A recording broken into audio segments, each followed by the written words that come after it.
मृत्यु के देवता यमराज ने बताया कि अच्छे लोग क्यों दुखी रहते हैं। एक बार मृत्यु के देवता ने अपने एक दूत को पृथ्वी पर भेजा।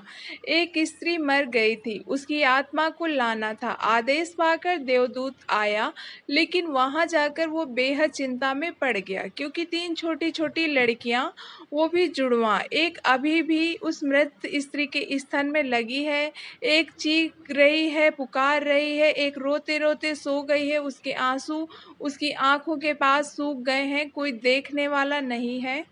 पति पहले मर चुका था, परिवार में और कोई भी नहीं है। इन 3 छोटी-छोटी बच्चियों का क्या होगा? उस देवदूत को जब ये ख़्याल आ गया, तो वो बेहद दुखी मन से खाली हाथ वापस लौट गया और बिना उस स्त्री की आत्मा को लिए ही अपने धाम पहुँच गया। उसे जाकर अपने प्रधान देवता से कहा कि मैं ला न सका उस स्त्री की आत्मा, मुझे क्षमा करें, लेकिन आपको वर्तमान स्थिति का पता ही नहीं है। 3 जुड़वा मासूम बच्चियां छोटी-छोटी दूध पीती हैं, एक अभी भी मृत माँ के स्तन में लगी है, एक रोते-रोते सो गई है, दूसरी अभी चीख पुकार रही है। हृदय मेरा ला न सका। क्या ये नहीं हो सकता कि इस स्त्री को कुछ दिन और जीवन दान दे दिए जाएं? कम से कम ये बेसहारा लड़कियां थोड़ी बड़ी हो जाएं, क्योंकि इस दुनिया में अब उन्हें देखने वाला नहीं है। मृत्यु के देवता ने उसकी बातों को ध्यान से सुनकर गुस्से से कहा, अच्छा तू बड़ा समझदार हो गया है।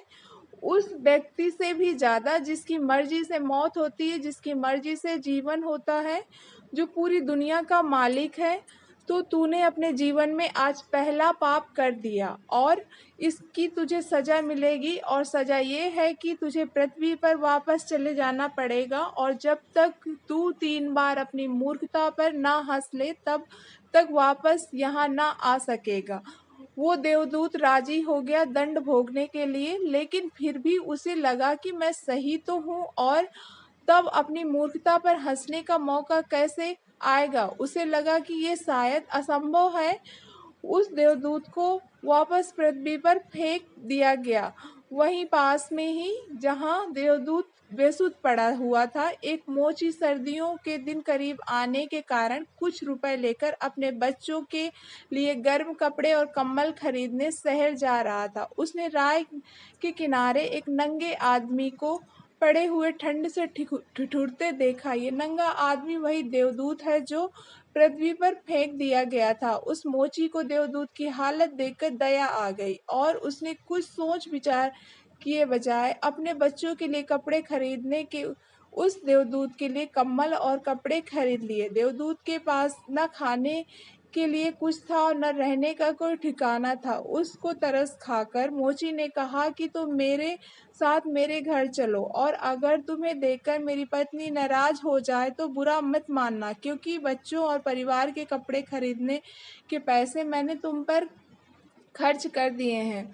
इसे जानकर पत्नी जरूर नाराज होगी, लेकिन फिर सब कुछ दिनों में ठीक हो जाएगा। उस देवदूत को अपने साथ लेकर मोची घर लौटा, लेकिन ना तो मोची को देवदूत की सच्चाई का पता था और ना ही उसकी पत्नी को। जैसे ही देवदूत को मोची के घर पहुंचा, उसकी पत्नी एकदम पागल हो गई, बहुत नाराज हुई, बहुत चीखी चिल्लाई। मोची के घर का माहौल को देखकर देवदूत पहली बार हंसा।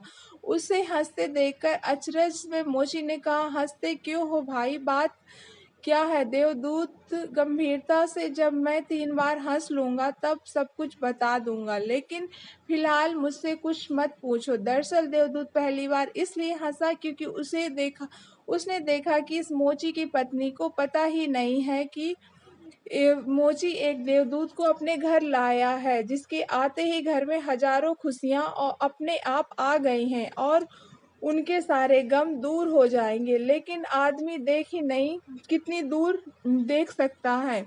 पत्नी तो इतना ही देख पा रही है कि उसने कंबल और बच्चों के कपड़े नहीं खरीदे।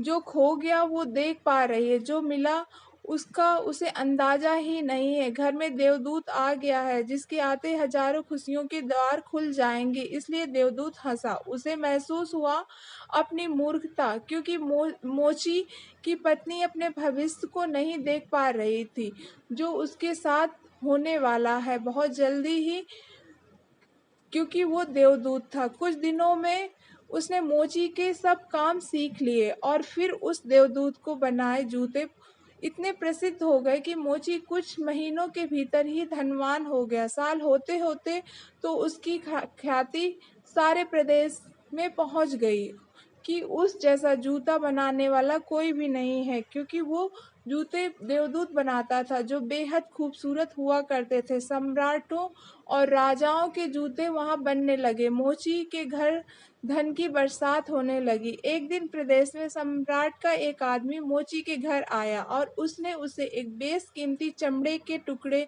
को देते हुए कहा कि ये चमड़ा बहुत कीमती है, आसानी से कहीं मिलता नहीं है। सम्राट के लिए अच्छे जूते बना दो, लेकिन कोई भूल चूक नहीं करना। जूते ठीक बिल्कुल बेहतरीन बनने हैं, और ध्यान रखना जूते बनने हैं, चप्पल नहीं, क्योंकि उस दौर संभवतः रूस में जब कोई आदमी मर जाता तब उसे चप्पल पहनना कर मरघट तक ले जाता था। मोची भी सम्राट के आदमी की पूरी बात को समझकर देवदूत से कहा कि चप्पल मत बना देना, जूते बनाने हैं, स्पष्ट आज्ञा है, और चमड़ा इतना ही है। लेकिन पता नहीं उस देवदूत के दिमाग में क्या आया कि उसने एक चप्पल ही बना दिया। बाद में जब मोची ने देखा तो चप्पल बने तो वो क्रोध से आग बबूला हो गया। वो डंडा उठाकर उसको मारने के लिए तैयार हो गया कि तू हमारी फांसी लगवा देगा, और तुझे बार बार समझाकर कहा था कि चप्पल बनाने ही नहीं है, फिर चप्पल किस लिए। देवदूत फिर खिलखिलाकर हंसा। उसने देखा मोची हैरान। तभी वही आदमी सम्राट के घर से दोबारा भागता हुआ आया। उसने कहा जूते मत बनाना, चप्पल ही बनाना, क्योंकि सम्राट की अभी अभी मृत्यु हो गई है। भविष्य अज्ञात है सिवाय ऊपर वाले के, और किसी को ज्ञात नहीं है, और नश्वर आदमी तो अतीत का आधार है। पहले जूते चाहिए थे, पर मर गया तो चप्पल चाहिए। उसके बाद तब तब वो मोची उस देवदूत के पैर पकड़कर माफी मांगने लगा कि मुझे माफ कर दो, मैंने तुझे मारा। देवदूत ने कहा कोई बात नहीं, मैं अपना दंड भोग रहा हूँ, इसमें तुम्हारी कोई गलती नहीं है।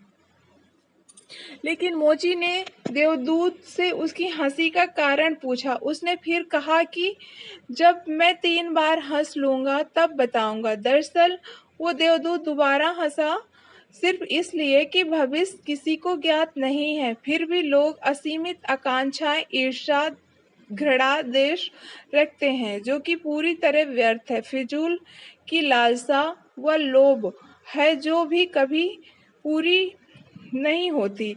हम याचक की तरह मांगते हैं तो कभी नहीं मिलता, क्योंकि कुछ और हाँ मिलना तय है। हमसे बिना पूछे हमारी नियति घूम रही है, और हम व्यर्थ में ही बीच में शोरगुल मचाते हैं, चिंता करते हैं, परेशान होते हैं। चाहिए चप्पल, और हम जूते बनवाते हैं। मरने का जब वक्त करीब आ रहा है, वर्तमान समय ही हमारा, लेकिन हम भूत और भविष्य के बारे में दिन रात सोचकर बेमतलब की चिंता में मरे जा रहे हैं। कुछ दिनों बाद एक तीसरी घटना घटी कि एक दिन 3 लड़कियां उस मोची के यहाँ पहुंची। उन तीनों लड़कियों की शादी हो रही थी, इसलिए वो तीनों अपने लिए जूतों के ऑर्डर देने वहां गई थीं। एक बूढ़ी महिला भी उनके साथ आई जो बहुत अमीर दिख रही थी। देवदूत उन्हें देखकर पहचान गया। ये वही 3 लड़कियां हैं जिनको वो उनके मृत माँ के पास छोड़ आया था, और जिनकी वजह से वो दंड भोग रहा है। वो सब वर्तमान में बहुत स्वस्थ और सुंदर दिख रही हैं। उसने जानना चाहा कि ये क्या हुआ, उनके साथ ये बूढ़ी औरत कौन है। अब बूढ़ी औरत ने सब कुछ बताना शुरू किया। उसने कहा कि ये तीनों बच्चियां मेरी नहीं हैं। इनके जन्म के दौरान भूख और अभाव के कारण माँ के शरीर में दूध नहीं था, और ये तीनों बच्चियां जुड़वा हैं। इनकी माँ इन्हें दूध पिलाते पिलाते ही मर गई। जब मैंने इन्हें देखा तो मुझे इन अनाथ बच्चियों पर दया आ गई। मेरे कोई बच्चे नहीं थे, इसलिए मैंने इन तीनों बच्चियों को गोद ले ली। बूढ़ी महिला ने अपनी बात को आगे बढ़ाई और कहा कि अगर आज भगवान की कृपा से इनकी माँ जिंदा रहती तो भी शायद ये तीनों बच्चियां गरीबी, भूख, दीनता और दरिद्रता में बड़ी होती। माँ दुर्भाग्यवश भले ही मर गई हो, फिर भी ये तीनों बच्चियां बहुत बड़े धन वैभव व संपदा में पली पली और अब मेरे बाद सारी संपदा की ये तीन मालकिन हैं। फिलहाल इन तीनों का एक सम्राट परिवार में विवाह हो रहा है। देवदूत फिर तीसरी बार हंसा और विस्तार से मोची को उसने पूरी घटना बताई। उसने कहा, भूल मेरी थी, नियति बड़ी है और हम उतना ही देख पाते हैं जितनी समझ है, लेकिन जो कभी नहीं देख पाते बहुत बृहद विस्तार है। मैं अपनी मूर्खता पर 3 बार हंस लिया हूँ। अब मेरा दंड पूरा हो गया और अब वापस जा रहा हूँ। उसके बाद देवदूत को अपनी गलती का एहसास हुआ और वह वापस अपने धाम लौट गया। दोस्तों, आपको ये कहानी पसंद आई हो तो प्लीज़ लाइक करना।